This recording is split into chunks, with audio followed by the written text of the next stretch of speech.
জমে যাওয়া সময়গুলো থেকে তোমার হাতে তুলে দেবার মতো অজস্র কমতি কেবল ইথারে হারিয়ে যায়।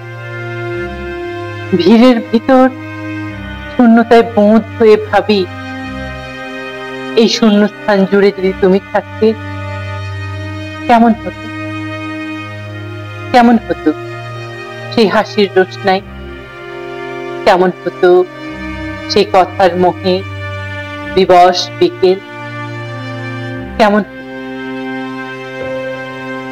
অজান্তেই একটা দীর্ঘশ্বাস বুক পাঁজর ঘিরে মুক্তির আস্বাদ নেয়।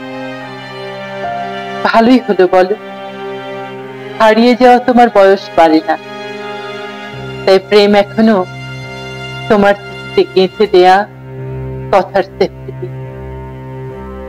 আশ্চর্য দৃঢ়তায় কোনো প্রকার জং ছাড়াই বুকে আটকে আছে।